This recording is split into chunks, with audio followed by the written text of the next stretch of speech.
Allez, c'est parti. C'est parti pour un nouvel épisode de Neuroperformer.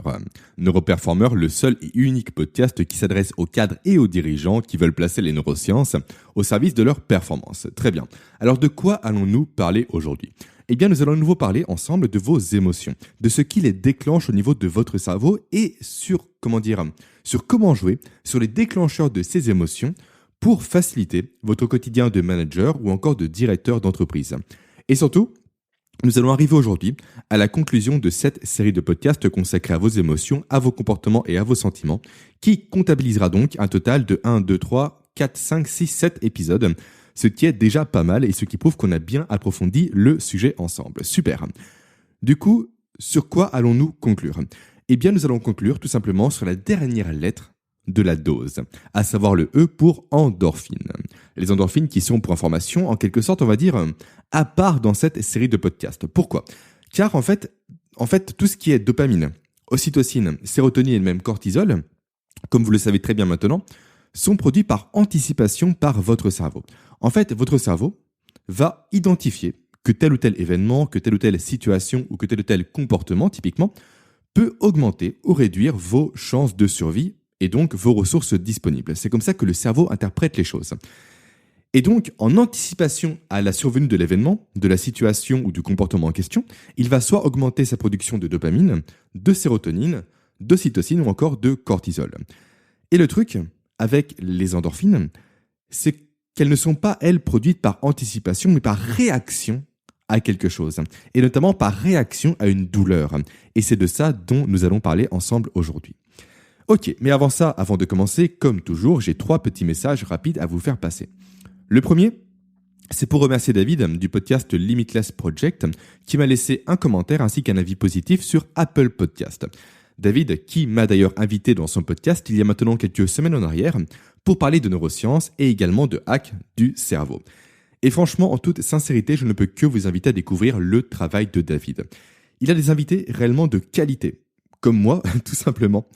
Non, plus sérieusement, il pose également de super questions et découvrir son travail vous permettra également, par l'occasion, de découvrir un peu plus de choses par rapport à ma compagne qui s'appelle Aurélie et qui a été invitée par David pour parler de sommeil sur son podcast.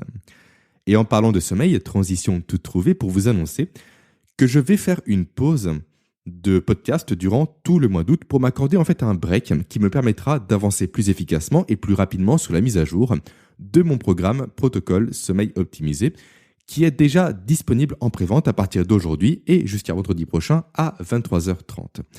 Et pour fêter cette occasion, si vous êtes sur ma liste email, vous le savez déjà, donc pour fêter cette occasion, j'ai lancé un mini-cours écrit sur l'optimisation du sommeil que j'ai commencé à envoyer par email depuis mercredi dernier à 11h, c'est ça, et que je vais continuer d'envoyer aux personnes inscrites à ma liste email jusqu'à vendredi de cette semaine à 11h également. Ce mini-cours, il est 100% gratuit. Et en fait, il est vraiment l'occasion pour moi de vous partager des outils, des méthodes et des stratégies ou encore des réflexions également qui vous permettront de commencer à changer dès à présent votre rapport au sommeil et qui vous permettront également d'apprendre à bien dormir. Car oui, bien dormir, ça s'apprend. Et le tout dans un but qui est simple, le fait de booster vos niveaux de performance, de motivation, de concentration et d'efficacité, tout en renforçant également votre mémoire, votre système immunitaire et j'en passe. Dans tous les cas, le sommeil est juste clé pour tout ce que vous voulez faire au quotidien. C'est juste la clé de beaucoup de choses qui vous permettra, on va dire, de débloquer des compétences supplémentaires, en tout cas de gonfler vos compétences très rapidement et très efficacement, tout en prenant soin de votre santé. Si recevoir ce mini-cours vous intéresse, il vous suffit de rejoindre tout simplement ma liste email.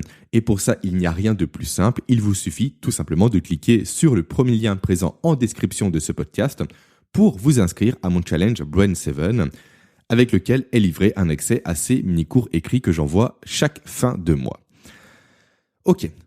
Maintenant, on va attaquer réellement le podcast. Alors, vous l'avez déjà vu, je pense, ce podcast va être très court. Pourquoi ? Simplement car là où la connaissance des effets de la dopamine, de l'ocytocine et de la sérotonine peut être, et même est d'ailleurs, très intéressant en termes de compréhension de ses propres comportements, de ses propres actions et de ses propres sentiments, et également des comportements, des actions et des sentiments des autres. En fait, la connaissance des endorphines ne l'est pas spécialement. Enfin, pas spécialement quand on veut réellement exploiter ces mécanismes du cerveau humain pour améliorer sa communication, son management ou encore son leadership. Je m'explique. Comme j'ai pu vous le dire au début de ce podcast, les endorphines sont produites par votre système limbique en réaction à quelque chose, et notamment en réaction à une douleur. Pas uniquement en réaction à une douleur, mais majoritairement en réaction à une douleur. Et le but des endorphines, en fait, il est simple, c'est de couper le signal de la douleur. C'est de le mettre en pause, en quelque sorte. C'est de le calmer le temps que notre organisme, que le mien, le vôtre, peu importe, soit mis à l'abri d'un danger éventuel. Et le mieux pour expliquer ça, pour expliquer le rôle des endorphines, et surtout pour expliquer le pourquoi du comment les endorphines ont été un levier de survie qui a été sélectionné par notre organisme au travers de toutes les évolutions qu'il a connues, c'est de parler à nouveau ensemble des aventures, on va dire, tonitruantes de notre cher ami Gmurf. Alors, cette aventure-ci, elle a eu lieu un lundi en moins 200 000 avant Jésus-Christ. Gmurf, il se baladait ce jour-là. Il faisait chaud, il faisait beau, et d'un coup d'un seul, sans s'en rendre compte, il s'est retrouvé nez à nez, non pas avec un tigre à dents de sabre, il faut un peu changer de registre quelquefois, mais cette fois-ci, il s'est retrouvé nez à nez avec une tribu ennemie. Et à peine a-t-il eu l'occasion de fuir qu'il se retrouve avec une lance qui vient lui cisailler littéralement une bonne partie de sa cuisse. Et là, automatiquement, le niveau de cortisol de Gmurf monte en flèche. Et automatiquement, il se met à fuir le plus loin possible pour éviter de se retrouver mis en pièces par cette fameuse tribu ennemie. Et le truc, c'est que Gmurf parvient bel et bien à s'enfuir malgré sa cuisse totalement cisaillée. Et c'est ça qui va lui sauver la vie en fait. Plus précisément, c'est le fait que son corps s'est mis à produire en quantité importante des endorphines qui ont permis de calmer sa douleur, qui lui ont permis, lui, par voie de conséquence, de prendre ses jambes à son cou, malgré sa blessure qui, en temps normal, serait parfaitement handicapante et qui l'empêcherait donc de s'enfuir.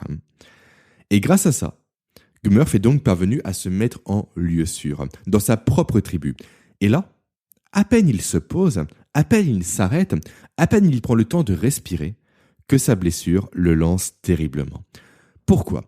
Car maintenant qu'il est mis hors de danger, sa production d'endorphine s'estompe.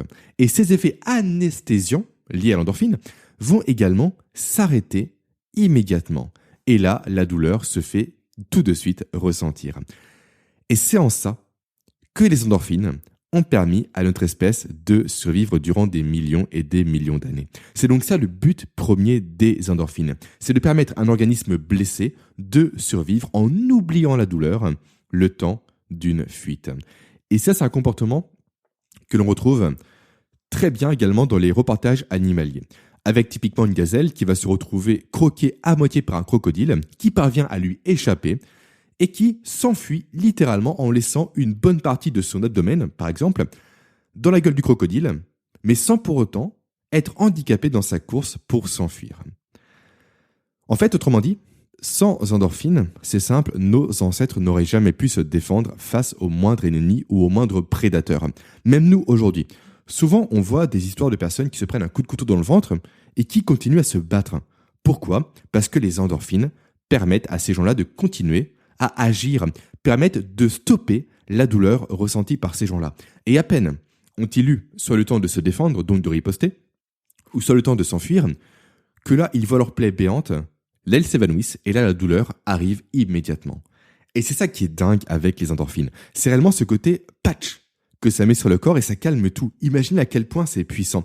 Imaginez à quel point ça a pu être salvateur pour notre survie, pour notre espèce durant des millions et des millions d'années. Et c'est pourquoi, encore une fois, cette production chimique, hormonale on va dire, a été conservée durant l'évolution. Idem, comme j'ai pu le dire, il n'y a pas que la douleur qui vient provoquer une sécrétion d'endorphines, il y a également d'autres facteurs. Et typiquement, la faim vient également provoquer des endorphines. Je m'explique. Si nos ancêtres, durant plusieurs jours, sans manger, s'écroulaient de douleur, ils n'auraient jamais pu survivre également.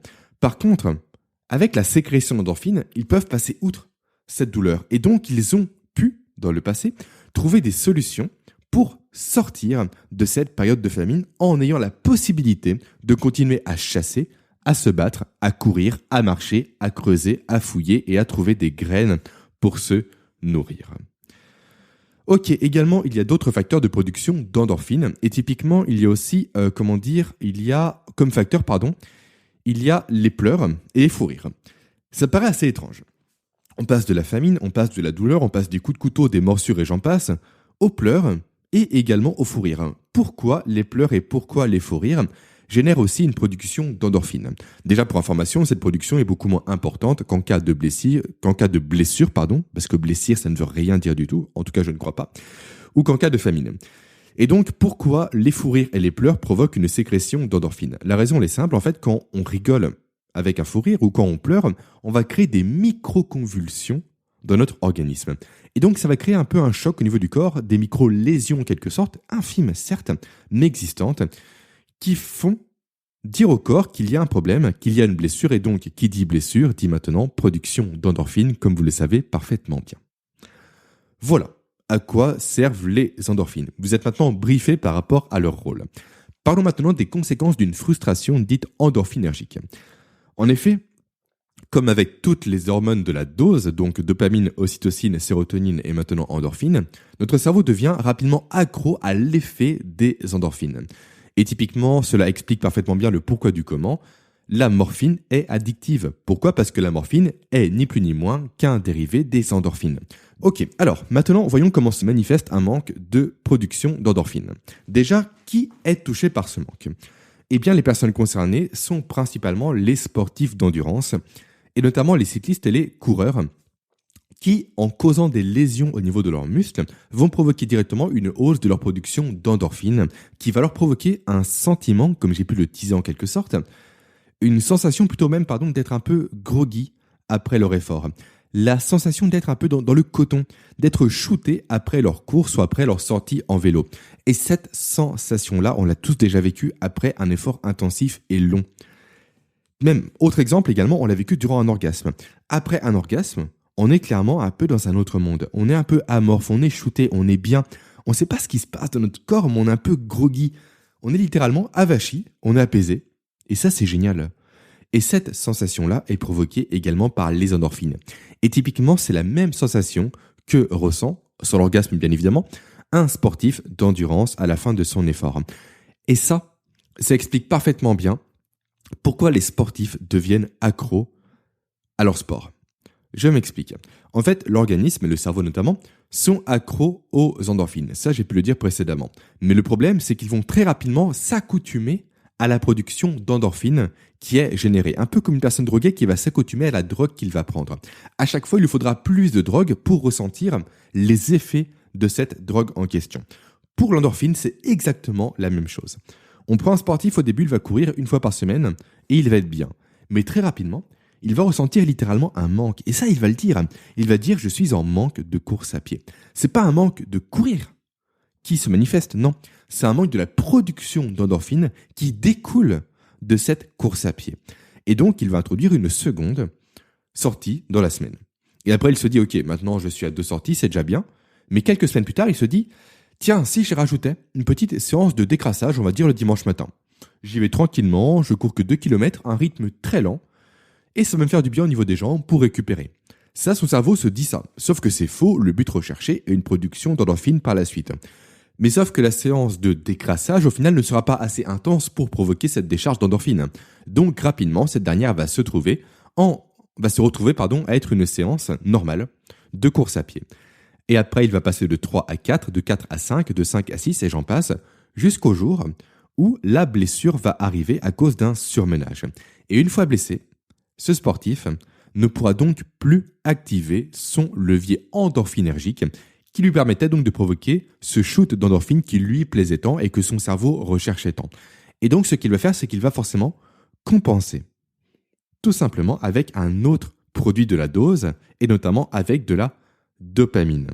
Et c'est comme ça, en général, qu'un sportif qui est blessé risque très rapidement de tomber dans des comportements alimentaires mauvais en mangeant des produits trop gras, trop sucrés et trop salés qui provoquent une production en hausse de dopamine dans le corps pour contrebalancer le manque de production d'endorphines.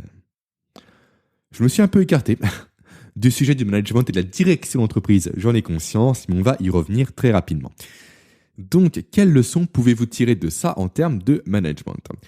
Là, la seule leçon que vous pouvez en tirer, c'est le fait d'être attentif à vos salariés qui sont drivés par ce besoin de production d'endorphines au quotidien, donc les plus sportifs de vos salariés, et d'être réellement attentif aux jours typiquement où ils n'auront pas eu la possibilité d'activer leur levier de production d'endorphines, soit par une obligation, soit à cause d'une blessure, soit à cause d'une réunion, et j'en passe. Et ce jour-là, je vous conseille réellement d'éviter de trop les solliciter, de trop les épuiser, de trop, on va dire, tirer sur leur réserve de patience sous peine de les voir adopter des comportements qui vont être délétères pour eux, à court, moyen et long terme, et surtout, sous peine de les voir potentiellement s'énerver très rapidement.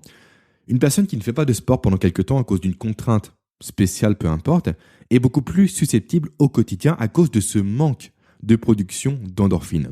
Donc typiquement, si un de vos salariés est en arrêt de sport alors que lui est un grand sportif au quotidien, soyez vigilant durant quelques jours, au moins le temps qu'il s'accoutume à son manque d'endorphines, de ne pas trop le solliciter, de ne pas trop, on va dire, lui faire des remarques un peu trop intempestives.